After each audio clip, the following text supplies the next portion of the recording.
34 বছরের বাম শাসনের অবসান ঘটিয়ে ক্ষমতায় এসেছিলেন তিনি। দীর্ঘ 15 বছর পর সেই সাম্রাজ্য আজ ধূলিসাৎ।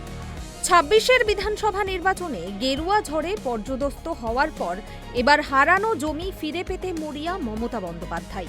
শনিবার কালীঘাটে দলের বিধায়কদের নিয়ে রবীন্দ্র জয়ন্তী পালন করার সময় বঙ্গে এক বৃহত্তর বিজেপি বিরোধী মঞ্চ তৈরির ডাক দিলেন তিনি। বাম তো বটেই, এমনকি অতি বামেদেরও পাশে চাইলেন তৃণমূল সুপ্রিমো। তাদের সবাইকে নিয়ে আমি বলবো জোট বাঁধুন। আমরা সবাই চাই একটা যৌথ প্ল্যাটফর্ম তৈরি হোক, যে প্ল্যাটফর্মে অল পলিটিক্যাল পার্টি যারা বিজেপির এগেনস্টে, এমনকি আপনারা যদি বলেন লেফটিস্ট, আমার কোনো ইগো নেই, আমি সবাইকে নিয়েই চলতে চাই। এবং আজকে যা অবস্থা, বিজেপিকে যদি রুখতে হয়, লেফটিস্ট সবাইকে, আল্ট্রা লেফট সবাইকে, আমাদের তৃণমূল কংগ্রেস আমরা কথা দিচ্ছি, ন্যাশনাল পার্টি সবাইকে, যার যতটুকু শক্তি আছে, দিল্লিতেও যেমন আমরা লড়াই করব, তেমনি বাংলাতেও আসুন আমরা জোট বাঁধি।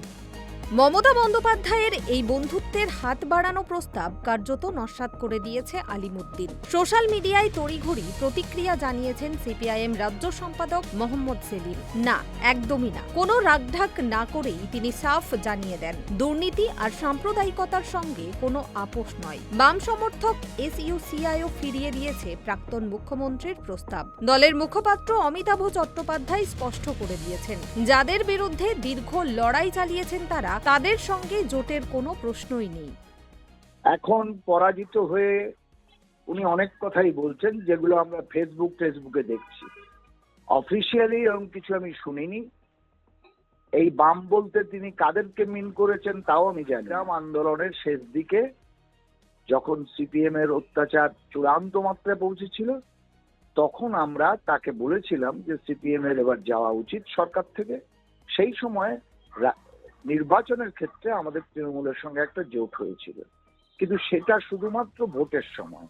এছাড়া আমাদের সঙ্গে তাদের কোনো জোট, কোনো সখ্যতা কোথাও ছিল না।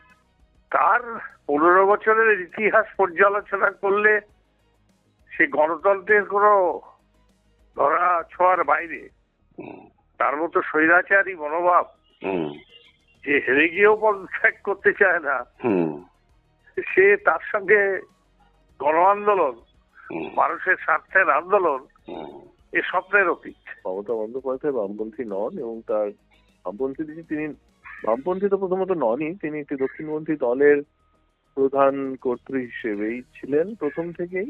কংগ্রেস ভেঙেই তৃণমূলের জন্ম হয়েছিল, যেখানে বামেদের এবং আরো কিছু গণতান্ত্রিক শক্তি, কিছু ধরুন পরিবেশ আন্দোলন যারা করছেন, যারা আন্দোলন করছেন, সেটা অবশ্যই নয়, মমতা বন্দ্যোপাধ্যায় নয়, কিন্তু যারা একটা বৃহত্তর পরিসরে তারা জীবন জীবিকা এবং গণতন্ত্রের জন্য তার অধিকার ফিরিয়ে আনার জন্য লড়াই করছেন।